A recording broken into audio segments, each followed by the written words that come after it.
हाँ तो प्यारे साथियों, आज के इस वीडियो लेक्चर में हम बात करेंगे एनसीईआरटी इतिहास के अध्याय 11 के बारे में, जिसका नाम है मौर्योत्तर काल। ठीक है, हम मौर्य समाज के मौर्य काल के बारे में पढ़ेंगे, मौर्योत्तर काल के बारे में।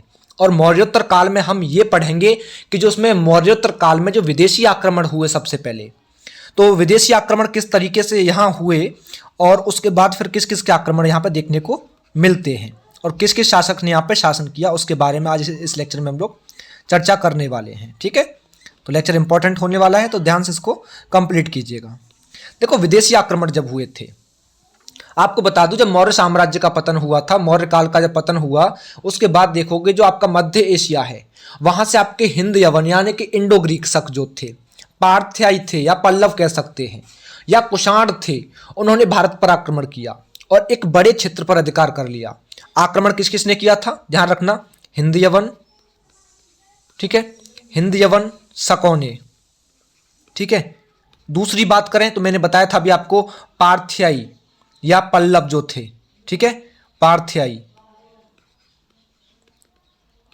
पार्थ्याइयों को बोलते हैं हम लोग पल्लव, पल्लव। ठीक है, दूसरी बात, यहां हम दूसरी बात बोल सकते हैं कि कुषाणों ने यहां आक्रमण किया। किसने? यहां कुषाणों ने आक्रमण किया। ठीक है, और एक बहुत बड़े क्षेत्र पर जो है अधिकार कर लिया। और सबसे पहला जो यवन आक्रमणकारी था, सबसे पहला जो यवन आक्रमणकारी था, ध्यान रखना, सबसे पहले यवन आक्रमणों में देखोगे तो सबसे पहले किया था डेमेट्रियस ने। किसने? डेमेट्रियस ने। डेमेट्रियस ने सबसे पहले यवन शासकों में आक्रमण किया। यवन शासकों में से डेमेट्रियस ने आक्रमण किया और इसका समय था 220 ईसा पूर्व से लेकर के और 175 ईसा पूर्व तक, या हम शॉर्ट में बोल सकते हैं कि 183 ईसा पूर्व के आसपास जो है इसने आक्रमण किया, 183 ईसा पूर्व के आसपास। और ध्यान रखना, इसने आक्रमण जब किया 183 ईसा पूर्व के लगभग, इसने जब आक्रमण किया था तो कहां पर किया था? पंजाब पर आक्रमण किया था इसने। और पंजाब पर आक्रमण किया इसने और उसके पंजाब के एक बहुत बड़े भाग को इसने जीत लिया था। और जीतने के बाद इसने राजधानी किसको बनाया? ध्यान रखना, राजधानी किसको बनाया? तो राजधानी बनाया इसने पंजाब को जीतने के बाद शाकल को। ठीक है, इसने शाकल को अपनी राजधानी बनाया।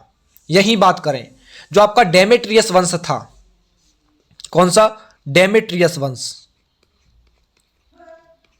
डेमेट्रियस वंश। तो इस डेमेट्रियस वंश की बात करें तो इसका सबसे प्रतापी जो शासक था, सबसे जो महान शासक था, वो कौन था? मिनांडर था, मिनांडर। ठीक है, मिनांडर। और जो मिनांडर था, इस मिनांडर को बौद्ध साहित्य में देखोगे तो मिलिंद के नाम से जानते हैं। ये बौद्ध, ध्यान रखना, बौद्ध साहित्य में ये मिलिंद के नाम से प्रसिद्ध है। और एक आपका बौद्ध ग्रंथ है, एक आपका बौद्ध ग्रंथ है, और बौद्ध ग्रंथ का नाम क्या है? मिलिंद पिन्हो, मिलिंद पन्हो। ठीक है, जो मिलिंद पन्हो है उसमें देखोगे तो मिनांडर जो है उसके बौद्ध भिक्षु जो कि नागसेन थे, नागसेन, नागसेन ने जो है, ध्यान रखना, नागसेन के साथ क्या हुआ था? मिनांडर का वाद विवाद हुआ था। और उसके बाद बौद्ध धर्म का अनुयायी जब बन गया ये, तो उसकी कथा को मिलिंद पन्हो में दर्शाया जाता है। ध्यान रखना, इन दोनों के बीच की, मिनांडर और नागसेन के बीच का जो वाद विवाद था, उसके बाद ये नागसेन बौद्ध भिक्षु बन गया, तो इनकी कथाओं को मिलिंद पन्हो में दर्शाया जाता है। और भारत के इतिहास में देखोगे, हिस्ट्री ऑफ इंडिया, उसमें हिंदी यूनानी शासन जो थे उसका महत्व बहुत रहा है। और महत्व क्यों रहा है? क्योंकि जो यूनानी शासक थे उन्होंने एक बहुत बड़ी संख्या में, एक भारी संख्या में सिक्के जारी किए। और हिंद यूनानी इन्होंने क्या किया? भारत के पहले शासक हुए थे हिंद यूनानी, जिन्होंने जो सिक्के जारी किए उनके बारे में एक प्रमाणिक साक्ष्य देखने को मिल जाता है, या उनके बारे में एक प्रमाणिक रूप से, एक निश्चित रूप से कहा जा सकता है कि सिक्के किस किस राजा के हुए हैं ये, है ना। पूरब की बात करें, पूर्व क्षेत्र की बात करें, पूर्वी क्षेत्र की, वहां क्या था कि आहत मुद्राएं चलती थी। बट आहत मुद्राओं की ऐसी कोई प्रमाणिक साक्ष्य नहीं देखने को मिलती है, क्योंकि पूर्वी जो आहत सिक्के थे उनका संबंध किसी राजवंश से नहीं जोड़ा गया है। ठीक है ना। और सबसे पहले भारत में बात करें तो हिंद यूनानी जो थे आपके, कौन? हिंद यूनानी। इन हिंद यूनानियों ने ही, ध्यान रखना, सोने के सिक्के जारी किए थे भारत में सबसे पहले, सोने के सिक्के, ठीक है ना, सबसे पहले। और इनकी मात्रा देखी जाए तो कुषाणों का जब शासन आया तो इन सोने के सिक्कों की जो संख्या थी या उनको आगे कंटिन्यू करना, वो किसने किया था वर्क? कुषाणों ने। कुषाणों ने अपने शासन काल में इनको और महत्व दिया, है ना, तो और जोड़ी से बढ़े ये जो है। तो हिंद यूनानी शासकों ने भारत का जो पश्चिमोत्तर सीमा प्रांत है उसमें देखोगे तो यूनान की कला चलाई। क्या चलाई? ध्यान रखना, पश्चिमोत्तर क्षेत्र में, पश्चिमोत्तर क्षेत्र में देखोगे और वहां जो प्रांत हैं उन प्रांतों में इन्होंने यूनान की कला चलाई, यूनानी कला। और इस यूनानी कला को क्या नाम से जाना गया था वहां पे? हेलेनिस्टिक आर्ट के नाम से। काय के नाम से? Hellenistic art, Hellenistic art. इस कला को हेलेनिस्टिक आर्ट के नाम से जाना गया था। और ये कला जो थी, जो यूनानी लोग थे उनकी नहीं थी, जो विशुद्ध यूनानी कह सकते हैं, जो लोग थे विशुद्ध यूनानी, तो उनकी कला नहीं थी ये, ठीक है। यूक्रेटाइडस वंश की बात करें, किसकी? यूक्रेटाइडस वंश की बात करें, ध्यान रखिएगा, यूक्रेटाइडस वंश की बात करें तो इस यूक्रेटाइडस वंश में क्या हुआ था कि जो इस वंश का सबसे प्रतापी महान जो शासक हुआ वो कौन था? एंटियालकीडस। कौन था? एंटियालकीडस।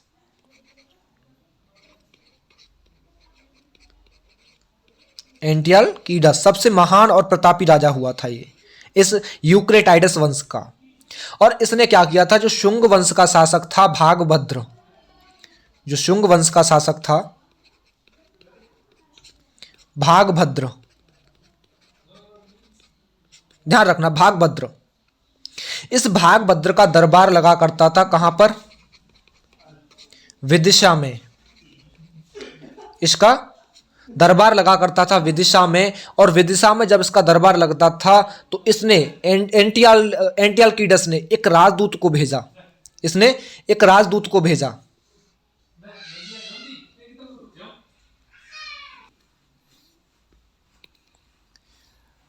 तो जो भागभद्र का दरबार था विदिशा में, इस विदिशा में इस एंटियालकीडस ने एक राजदूत को भेजा, विदिशा के दरबार में एक राजदूत को भेजा। और उस राजदूत का नाम क्या था? ध्यान रखिएगा, उस राजदूत का नाम था हेलियोडोरस। क्या नाम था? हेलियोडोरस। इसका नाम था राजदूत का हेलियोडोरस, ठीक है। और इस हेलियोडोरस ने क्या किया? जब विदिशा में इसके राज दरबार में पहुंचा ये, तो इसने एक गरुड़ स्तंभ की स्थापना करवाई। किसकी? एक गरुड़ स्तंभ की, ठीक है, एक गरुड़ स्तंभ की स्थापना करवाई। और इस गरुड़ स्तंभ में इसने जो है किसका नाम लिखवाया, किसका नाम अंकित करवाया? तो वो नाम अंकित करवाया था वासुदेव का। इस गरुड़ स्तंभ लेख पर इसने वासुदेव का नाम अंकित करवाया था। अब इसके बाद क्या हुआ था कि जो हमारे शक हुए, शकों ने यहाँ आक्रमण किया हमारे भारत पर, ठीक है ना, शक आक्रमण हुआ हमारे भारत पर जो है। तो इसमें किस किसने किया, क्या इनका रोल रहा इसमें? तो वो देखिए इसमें कि जो यूनानी आए हमारे भारत में, और यूनानियों के बाद में क्या हुआ था? जो मध्य एशिया के शक लोग थे उन्होंने भारत पर आक्रमण किया था। किसने? मध्य एशिया के शकों ने, ठीक है ना, मध्य एशिया के जो शक लोग थे, जो शक शासक थे, उन्होंने यहाँ पर आक्रमण किया सबसे पहले। और उनके आक्रमण में याद देखा जाए तो शकों की 5 शाखाएं हुआ करती थी, इनकी 5 शाखाएं हुआ करती थी। और प्रत्येक शाखा की बात करें तो उनकी जो राजधानी थी वो भारत और हमारे अफगानिस्तान में फैली हुई थी। नंबर 1 कहाँ पर? भारत में। और दूसरी शाखा इनकी कहाँ फैली हुई थी? अफगानिस्तान में, ठीक है। और यहाँ पर भी एक और इनका रोल था कि भारत और अफगानिस्तान में जब इनकी राजधानियां हुआ करती थी, जो शाखा फैली हुई थी, तो ध्यान रखना इनका भी कि अलग अलग भाग थे उनमें भी। जैसे कि अगर हम भारत में बात करें तो भारत में इनकी जो शाखा थी वो 2 भागों में बटी हुई थी। अगर भारत में शाखा की बात करें इन शकों की तो वो 2 भागों में बटी हुई थी, ठीक है ना। और सबसे पहले बात करें तो वो पहली आपकी कौन सी थी? उत्तरी, कौन सी? उत्तरी क्षत्रप। और इस उत्तरी क्षत्रप की बात करें तो इसमें आपके 2 भाग आया करते थे, एक तो आपका तक्षशिला और एक आपका मथुरा। ठीक है, एक तक्षशिला और दूसरा मथुरा, ये दो भागों में बटी हुई थी, तक्षशिला और मथुरा में। ठीक है, और दूसरे की बात करें, ये तो उत्तरी क्षत्रप था, दूसरा था हमारा पश्चिमी क्षत्रप, दूसरा था हमारा पश्चिमी क्षत्रप। और पश्चिमी जो क्षत्रप था उसमें आपका उज्जैन और नासिक, कौन सा, उज्जैन और नासिक, ये दोनों भाग इसमें आया करते थे। ठीक है, और तक्षशिला की जब हमने यहाँ पे बात की अभी, तो तक्षशिला का जो पहला शासक था, जो तक्षशिला का पहला शासक था, प्रथम शासक जो था वो कौन था, वो माउस था, माउस। और माउस का ध्यान रखना, इसका जो शासनकाल रहा वो 20 ईसा पूर्व से लेकर के 22 ईसा पूर्व तक रहा। और यहाँ मथुरा की बात करें, यहाँ अगर मथुरा की बात करें तो मथुरा का ध्यान रखना, जो शक थे पहले, जो भारत में शक आए मथुरा में, मथुरा की बात हो रही है, तो पहले ये मालवा क्षेत्र में रहा करते थे। कौन से में, मालवा क्षेत्र में निवास किया करते थे, वहीं रहा करते थे लोग जो है मालवा के क्षेत्र में।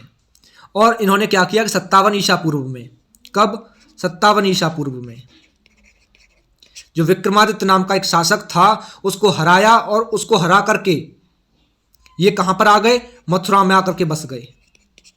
ये इनको हरा करके, विक्रमादित्य जो शासक था उसको हराया और ये भाग करके कहां आ गए, मथुरा आ गए। ठीक है, इसके बाद क्या हुआ, जो विक्रमादित्य था, जो विक्रमादित्य था, विक्रमादित्य का जो शासक था, नाम का जो शासक था, उसने क्या किया कि उसी के नाम पर एक नया संवत चल गया, और उस नए संवत को हम लोग काय के नाम से जानते हैं, विक्रम संवत के नाम से जानते हैं, ध्यान रखना, विक्रम संवत के नाम से। ठीक है,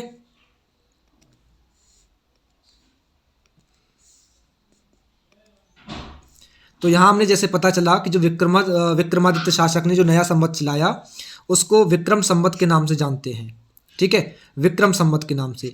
एक दूसरा नाम इसका है मालव संवत, इसको मालव संवत के नाम से भी जानते हैं। ठीक है, मालव संवत, जो कि हमारा 57 ईसा पूर्व में चला था, 57 ईसा पूर्व में।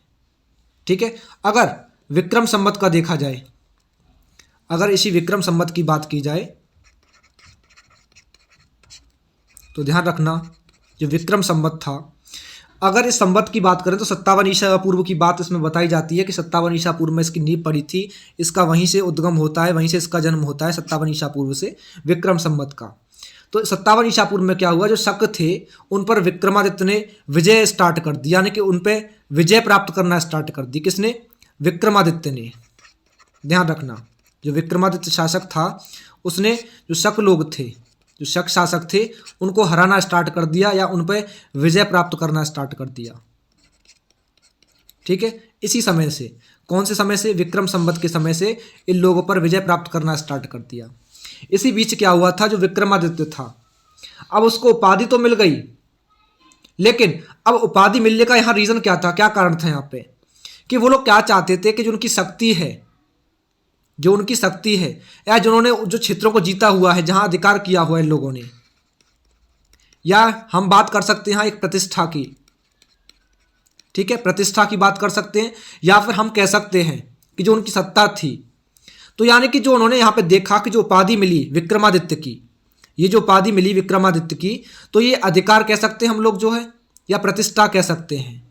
तो इनका एक प्रतीक बन गई थी जो उपाधि थी, जो उपाधि मिली वो एक सत्ता की प्रतीक बन गई, वो यहाँ पर एक सत्ता का प्रतीक कह सकते हैं हम उसको, सत्ता का प्रतीक माने जाने लग गई। इसके बाद क्या हुआ था, मान लो जब किसी ने कोई भी महान पराक्रम दिखाया हो, कोई शासक हुआ और उस शासक ने युद्ध में कोई महान पराक्रम दिखाया हो या अच्छे तरीके से युद्ध किया हो, तो उस समय पे क्या था कि जो उपाधियां मिला करती थी, और उन उपाधियों को वो उसी तरह धारण किया करता था। जैसे कि यहाँ हमने बात की थी एक प्रतिष्ठा की। प्रतिष्ठा का मतलब हुआ कि एक अच्छा, हम कह सकते हैं प्रदर्शन करना। ठीक है, एक अच्छा प्रदर्शन, यानी जिसने भी युद्ध में अच्छा प्रदर्शन किया हो उसको उसी प्रकार की एक उच्च उपाधि मिला करती थी। अब उच्च उपाधि मिलेगी तो मैंने बताया कि उस उच्च उपाधि को वो उसी तरीके से धारण किया करते थे जिस तरीके का उन्होंने प्रदर्शन किया, है ना। जिस तरह से हम कह सकते हैं जो रोम के सम्राट थे, उन्होंने अपनी शक्ति को दिखाने के लिए, एक अपने पराक्रम को दिखाने के लिए क्या किया था एक सीजर की उपाधि धारण की थी। जो रोम के सम्राट थे, जो रोम के सम्राट थे, उन्होंने अपना शक्ति को प्रदर्शन करने के लिए या अपना पराक्रम दिखाने के लिए जो उपाधि मिली थी, और ध्यान रखना वो उपाधि कौन सी थी, सीजर की उपाधि थी। उस सीजर की उपाधि को उन्होंने धारण किया। और जो उपाधि की प्रथा थी, ये एक प्रथा थी उपाधि की। इसके सोर्स की बात करें, इसके साक्ष्य की, प्रमाण की बात करें, तो जो भारतीय इतिहास था उसमें क्या देखने को मिला कि विक्रमादित्य की, हमने देखा कि विक्रमादित्य की यहाँ सबसे पहले स्टार्टिंग हुई हमारे 57 ईसा पूर्व से। यहाँ हमारी 57 ईसा पूर्व से शुरुआत हुई उपाधियों की। तो विक्रमादित्य को जब उपाधि मिली तो उसने क्या किया, थोड़े समय के बाद इतिहास में, हमारे हिस्ट्री में देखोगे तो लगभग 14 बताया जाता है, 14 विक्रमादित्य सामने खड़े हो गए आकर के। 14 विक्रमादित्यों ने, उपाधियों ने जन्म ले लिया। और गुप्त सम्राट जो चंद्रगुप्त द्वितीय था, उसने सबसे पहले एक विक्रमादित्य की उपाधि को धारण किया था। और यहां से फिर क्या हुआ, जो भारत में जो राजा लोग हुए, जो शासक लोग हुए, उन्होंने उपाधि इतनी, मतलब कि इतना उसको अपनाया कि इसकी परंपरा हमारा जो पश्चिमी भारत है और जो आपका पश्चिमी दक्कन है, तो वहां पर प्रचलित हुई। और प्रचलित कब हुई, 12वीं सदी तक। कब, 12वीं सदी तक ये चलती रही थी, ये उपाधियां जो थी। यानी कि मैंने बताया जैसा कि अभी आप लोगों को, जो पश्चिमी भारत था हमारा, जो पश्चिमी दक्कन था, वहां पर यह परंपरा चलती रही थी। और जैसे कि हम लोगों ने अभी लास्ट टॉपिक में मथुरा की बात की थी, तो ध्यान रखना, मथुरा का जो शक शासक था, जो मथुरा का पहला शक शासक था, प्रथम शक शासक, वो कौन था, राजुल। और राजुल को दूसरे नाम से भी जानते हैं, जिसका नाम था राजौल। ठीक है, इन दोनों नाम से इसको जानते हैं, जो कि मथुरा का पहला शक शासक हुआ था। अगर नासिक की बात करें हम, थोड़ी सी नासिक की बात करें, जहां हमने पश्चिमी क्षत्रप की बात की थी, जहां हमने पश्चिमी क्षत्रप की बात की थी, वहीं नासिक की अगर बात करें तो नासिक में 2 प्रसिद्ध शासक हुए थे, 2 महान राजा हुए थे। अब उन 2 महान राजाओं के नाम क्या थे, जो 2 महान शासक हुए, उन 2 महान शासकों के नाम क्या थे, तो ध्यान रखना, एक का नाम था भूमक और दूसरे का नाम था नहपान। ठीक है, नहपान। ये 2 शासक हुए थे। कहां पर, नासिक में, 2 महान शासक। और इनमें अगर प्रख्यात की बात करें, एक फेमस की बात करें, तो सबसे ज़्यादा फेमस कौन हुआ था, ये नहपान जो था, ये सबसे ज़्यादा फेमस हुआ था उस समय नासिक में। अगर यहाँ पेरिप्लस की बात करें, अगर पेरिप्लस की बात करें, तो उसने, जो एक विद्वान हुआ करता था पेरिप्लस नाम का, उसने राजधानी जो है मिनंगर की थी। कौन सी, मिनंगर। ठीक है, जो कि भड़ौच और उज्जैन के बीच में पड़ जाती है। कहाँ, भड़ौच और उज्जैन के बीच में। यहां से क्या हुआ था, जो आपका जोगलथम्बी है, जो जोगलथम्बी है, वहां से एक नहपान की हमें एक साक्ष्य के रूप में एक चीज मिलती है देखने को, और वो क्या था, सिक्के थे। और जो सिक्के वहां से देखने को मिलते हैं, वो जो आपका एक शासक हुआ था, गौतमी पुत्र सतकर्णी। कौन सा शासक हुआ था, गौतमी पुत्र सतकर्णी। और जो गौतमी पुत्र सतकर्णी हुआ, उसने उन सिक्कों को दोबारा से, जो सिक्के उन्होंने वहां से साक्ष्य के रूप में मिले, उन सिक्कों को दोबारा से उन्होंने प्रचलन में ला दिया। ये सिक्के दोबारा से प्रचलन में आए, किसकी वजह से, इस गौतमी पुत्र सतकर्णी के द्वारा। और हमने यहां भी बात की थी मालवा और उज्जैन के बारे में, तो ध्यान रखना, जो आपका मालवा और जो उज्जैन था, तो इन दोनों वंश के शासक की बात करें, सबसे प्रसिद्ध शासक की बात करें, तो वो कौन था, रुद्रदामन था, रुद्रदामन। और ये तो एक महान शासक था, रुद्रदामन एक महान शासक था। अगर एक स्वतंत्र शासक की बात करें, अगर एक स्वतंत्र शासक की बात करें, तो वो कौन था, चस्टन था, जिसका नाम चस्टन था। ये सबसे स्वतंत्र शासक हुआ, बट महान शासक की बात आएगी तो वो हमारा रुद्रदामन था। ध्यान रखिएगा इस चीज को। ठीक है, यहां हम लोग अभी रुद्रदामन के बारे में बात कर रहे थे। रुद्रदामन के बारे में। तो ध्यान रखना, जो रुद्रदामन था इसके शासनकाल का जो समय बताया जाता है वो 130 ईसा पूर्व से ईस्वी से लेकर के और 150 ईस्वी तक का समय बताया जाता है। और रुद्रदामन के विषय में जो जानकारी के एक ठोस साक्ष्य जो मिलते हैं, एक प्रमाणिक साक्ष्य जो मिलते हैं, तो उसका सोर्स क्या है हमारे पास में? जो जूनागढ़ का अभिलेख है। कौन सा? जूनागढ़ का अभिलेख। ठीक है, जो जूनागढ़ का अभिलेख है उससे हमें रुद्रदामन के बारे में अच्छे तरीके से जानकारी मिलती है। और जूनागढ़ का जो अभिलेख था वो 150 ईस्वी में बनवाया गया था। और इस अभिलेख से ये भी पता चलता है कि इस समय यहाँ का जो राज्यपाल था, इस समय का जो राज्यपाल था यहाँ का, वो कौन था? वो सुविशाख था। ठीक है, वो राज्यपाल का नाम क्या था? सुविशाख था। और इस सुविशाख ने, ध्यान रखना, सुदर्शन झील के बांध का निर्माण करवाया था दोबारा से। इसको काय का निर्माण करवाया था? जो सुदर्शन झील है, जो सुदर्शन झील है, उस सुदर्शन झील के ऊपर जो बांध बना हुआ है, जो बांध बना हुआ है उसका पुनर्निर्माण करवाया, उसका पुनर्निर्माण करवाया। ठीक है, दूसरी चीज, अब जिसके बाद हम लोग पढ़ेंगे शकों के बाद जो पार्थियाई लोग आए, जो पहलव लोग आए, जो पहलव वंश आया, उसके आक्रमणों की बात करेंगे। ठीक है, पार्थियाई या फिर पहलव वंश।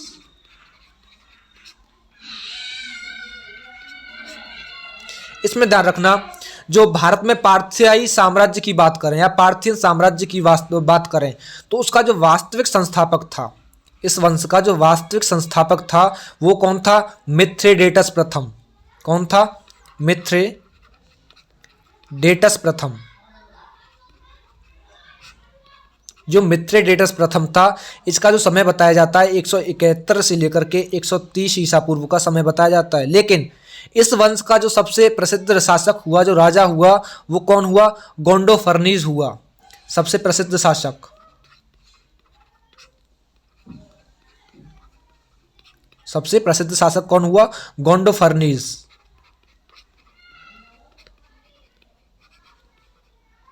जो गोंडोफर्नीज था वो इस पार्थी वंश का सबसे महान, सबसे प्रसिद्ध शासक हुआ। और गोंडोफर्नीज के काल की सबसे प्रमुख घटना कौन सी थी? Saint Thomas.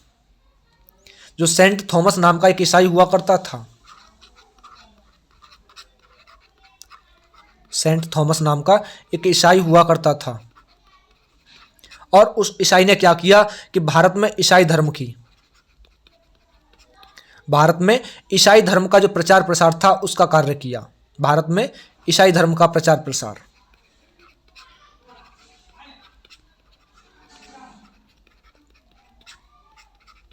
ठीक है, ईसाई धर्म का प्रचार प्रसार किया। और बाद में आकर के दक्षिण चला गया और तमिलनाडु में उसको मार दिया गया था। और इस प्रकार से हम कह सकते हैं कि ईसाई धर्म का जो प्रचलन हुआ या जो भारत में धर्म का प्रचार प्रसार हुआ वो पहली सदी में ही देखने को मिलता है। कब देखने को मिलता है? पहली सदी में देखने को मिलता है। इसके बाद बात करें हम कुषाणों के बारे में। यहाँ बात करें कुषाणों के बारे में, ध्यान रखना, जो कुषाण थे ये कहाँ के निवासी थे? तो ये ध्यान रखना, जो कुषाण थे वो मध्य एशिया, मध्य एशिया, और मध्य एशिया में कहाँ से? जो पश्चिमी चीन है, जो पश्चिमी चीन है, उस पश्चिमी चीन में एक जाति पाई जाती थी, उस जाति का नाम था यूची। ये एक जाति थी, यूची जाति। और जो यूची जाति थी वो किसकी जाति मानी जाती है? कुषाणों की। कुषाण वहीं के निवासी हुआ करते थे। और भारत में सबसे पहले कुजुल कडफिसेस नाम का कुषाण शासक, जिसने कि आक्रमण किया था कहाँ पर? पश्चिमोत्तर प्रदेशों पर। और आक्रमण करने के बाद में अधिकार कर लिया था। तो भारत में सबसे पहले किसने आक्रमण किया? ध्यान रखना, कुजुल कडफिसेस।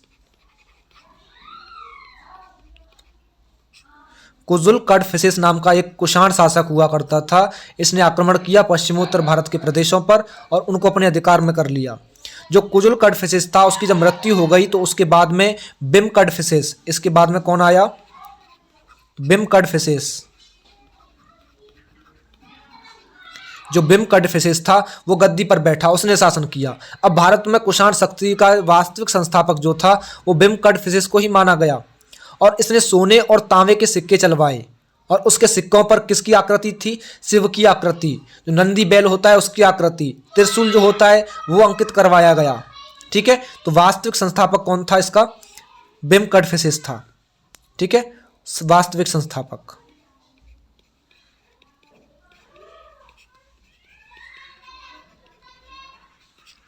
अगर बात करें यहाँ कनिष्क के बारे में, सबसे पहले अगर यहाँ कनिष्क के बारे में बात की जाए तो ध्यान रखना, कनिष्क का जो शासन समय बताया जाता है 78 ईस्वी से लेकर के 105 ईस्वी तक का समय इसका बताया जाता है कनिष्क का। और कनिष्क जब राज्य इसका जब इस गद्दी पर बिठाया गया तो उस समय था 78 ईस्वी का।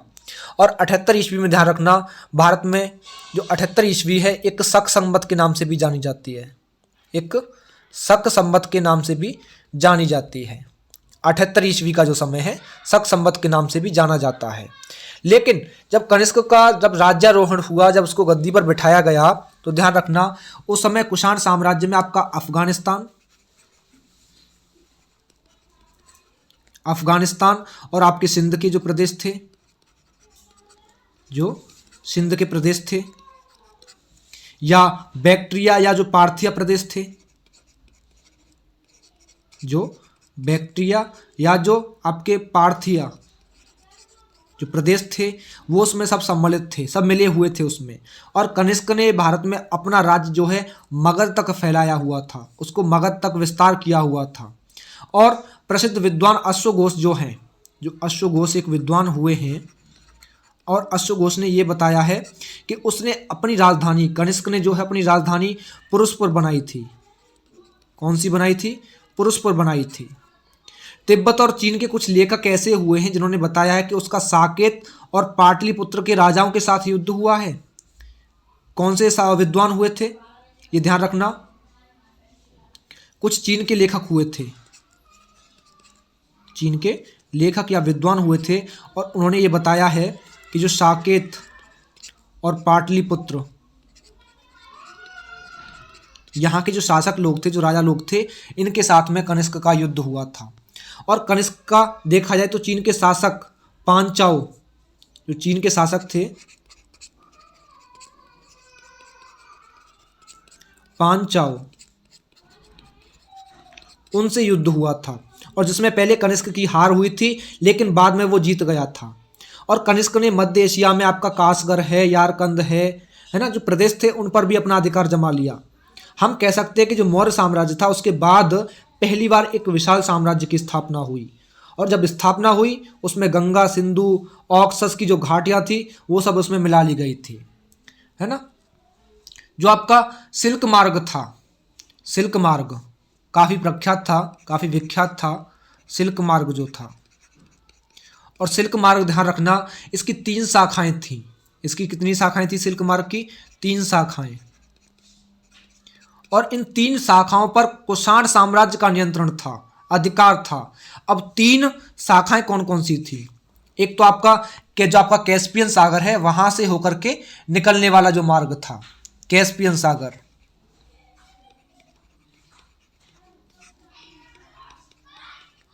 अगर दूसरे की बात करें तो जो आपका मर्व है, मर्व से जो फरात का जो रास्ता है, नदी पड़ती है फरात वाली, जो कि यूफ्रेटस है।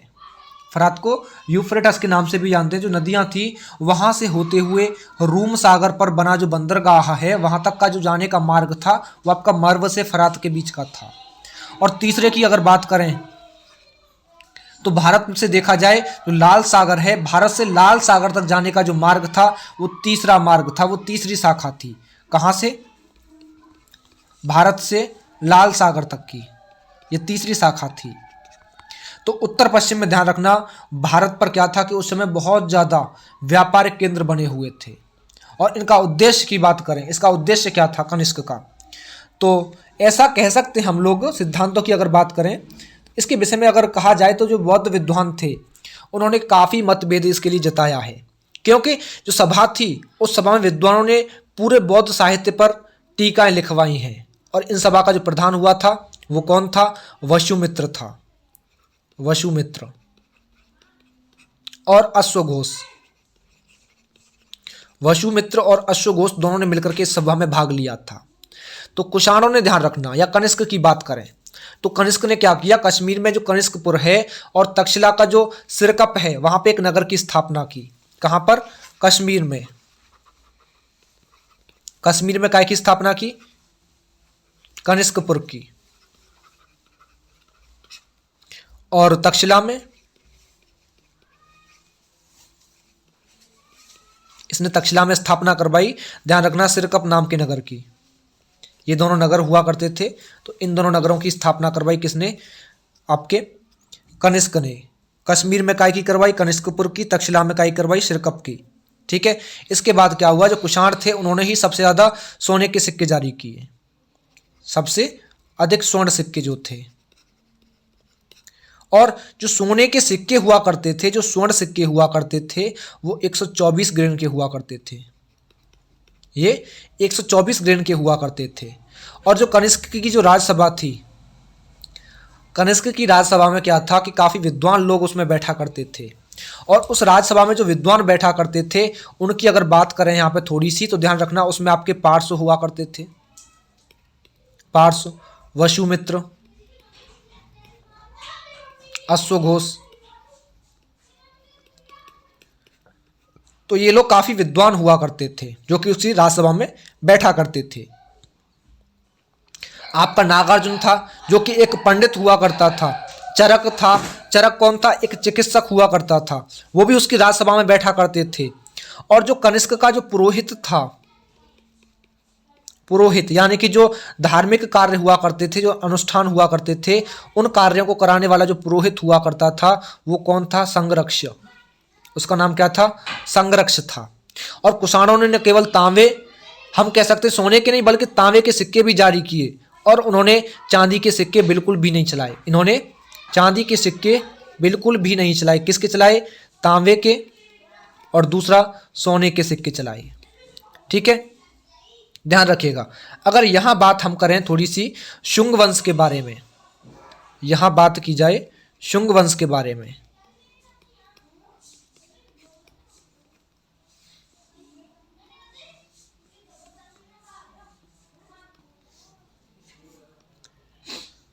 तो यहाँ बात कर रहे थे हम लोग अभी शुंग वंश के बारे में। तो इस शुंग वंश का जो संस्थापक था, शुंग वंश का जो संस्थापक था वो कौन था? पुष्यमित्र शुंग। इस वंश का जो संस्थापक था वो था पुष्यमित्र शुंग। और इसके अंतिम शासक की बात करें, अगर इसके अंतिम शासक की बात करें या मौर्य सम्राट की बात करें तो वो कौन था? ध्यान रखना यहाँ पे, जो पुष्यमित्र शुंग था, जो अंतिम बौद्ध आपका मौर्य सम्राट था बृहद्रथ, उस बृहद्रथ का ये सेनापति हुआ करता था। उसका ये सेनापति हुआ करता था। कौन? पुष्यमित्र शुंग जो था, ये बृहद्रथ का सेनापति हुआ करता था। और इस पुष्यमित्र शुंग ने जो है 2 अश्वमेध यज्ञ करवाए थे। इसने 2 अश्वमेध यज्ञ करवाए थे। और अश्वमेध यज्ञ का मतलब क्या होता है? यानी कि जो कोई शासक होता है जिसके पास शक्ति का खूब अच्छा, हम कह सकते हैं कि अच्छे तरीके से उसके पास शक्ति है, खूब अच्छा वैभव है, तो वो अपने उस अश्वमेध यज्ञ में घोड़ों को छोड़ दिया करता था। एक घोड़ा छोड़ा जाता था और उसमें जो भी शासक उस घोड़े को पकड़ता है, तो जो अश्वमेध यज्ञ करवा रहा है, जैसे कि पुष्यमित्र शुंग ने करवाया, और किसी वंश का शासक या राजा उस घोड़े को पकड़ता है तो उसको पुष्यमित्र शुंग के साथ में युद्ध करना पड़ेगा। यदि घोड़ा किसी ने नहीं पकड़ा तो जहां जहां क्षेत्रों में घोड़ा वो घूमेगा वो सभी क्षेत्र पूरा किसके आ जाएगा अंतर्गत? जो यज्ञ करवा रहा है अश्वमेध यज्ञ, यानी कि पुष्यमित्र जो यज्ञ करवा रहा है उसी के अंतर्गत पूरा का पूरा साम्राज्य जो है मिल जाएगा। तो ये हमारा होता है अश्वमेध यज्ञ। और जो किसने करवाया था? पुष्यमित्र शुंग ने करवाया था 2 बार अपने शासनकाल में, ये 2 बार यज्ञ करवाया था। दूसरी चीज देखी जाए तो इसको करवाने का जो श्रेय दिया जाता है कि इसको पुष्यमित्र शुंग को किसने इसके लिए प्रोत्साहित किया, इस अश्वमेध यज्ञ के लिए किसने इसको किया? तो वो थे हमारे पतंजलि। ठीक है, पतंजलि ने जो है पुष्यमित्र शुंग को इस अश्वमेध यज्ञ के बारे में जागृत किया। उन्होंने ही बताया यज्ञ के बारे में और उन्होंने करवाया, और इस यज्ञ करने के बाद उसने एक काफ़ी विस्तृत क्षेत्र पर अपना अधिकार जमा लिया, है ना। क्योंकि मैंने अभी बताया था कि जहाँ जहाँ से वो अश्व गुजरेगा, जहाँ जहाँ वो घोड़ा घूमेगा, अगर उसको कोई नहीं पकड़ता है, कोई शासक उसको नहीं पकड़ता है, तो पूरा का पूरा क्षेत्र किसका हो जाएगा?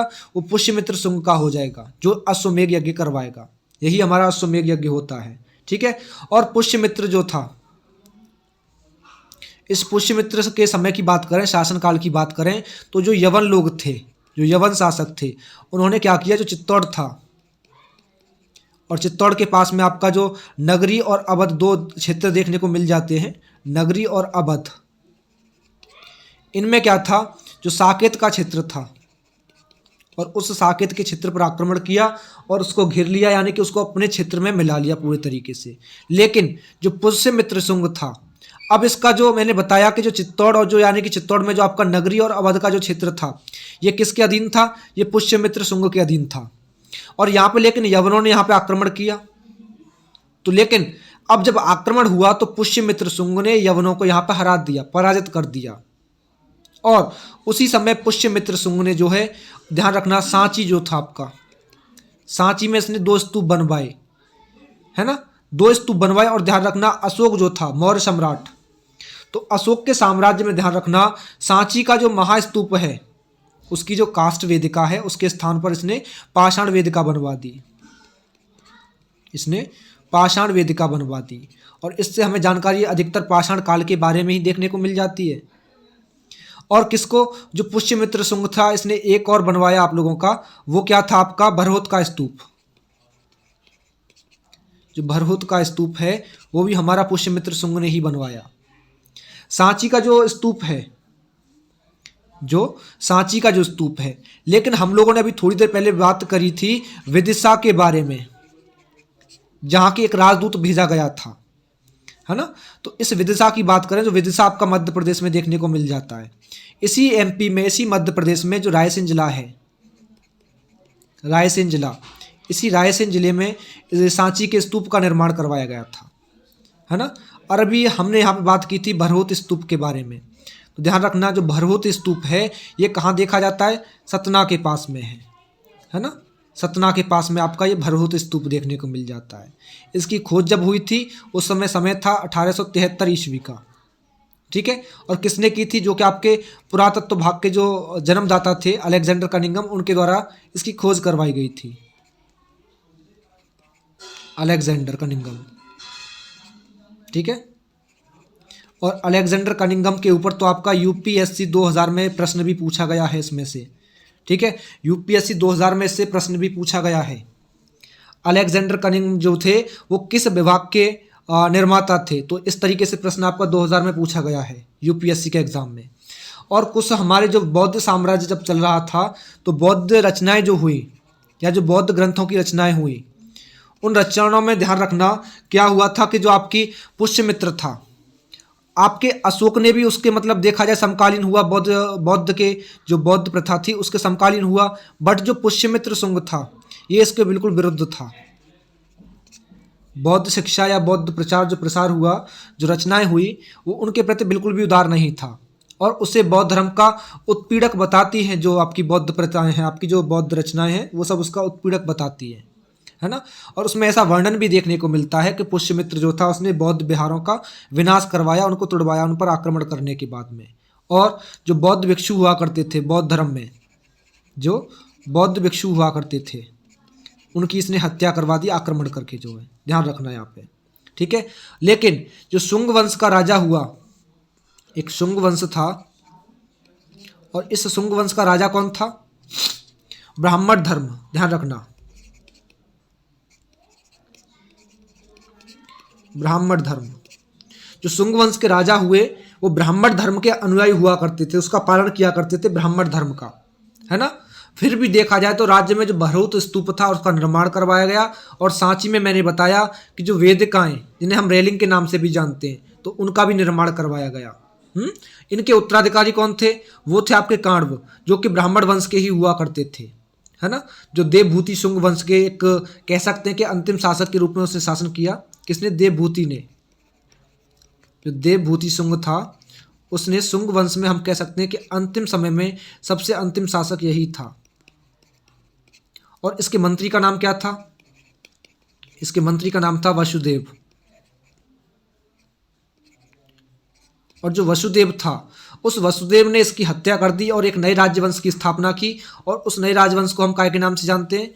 कण्व वंश के नाम से जानते हैं। ठीक है, कण्व वंश की स्थापना हुई। जो कण्व वंश चला था आपका 75 ईसा पूर्व से लेकर के 30 ईसा पूर्व तक चला था आपका कण्व वंश। ठीक है, तो इस कण्व वंश के बारे में हम लोग बात करेंगे सेकंड पार्ट में। ठीक है, पार्ट 2 में हम इसके बारे में बात करेंगे। ठीक है, तो आज के लिए पार्ट 1 में इतना ही, और बाकी की बात हम पार्ट 2 में करेंगे कण्व वंश से लेकर के।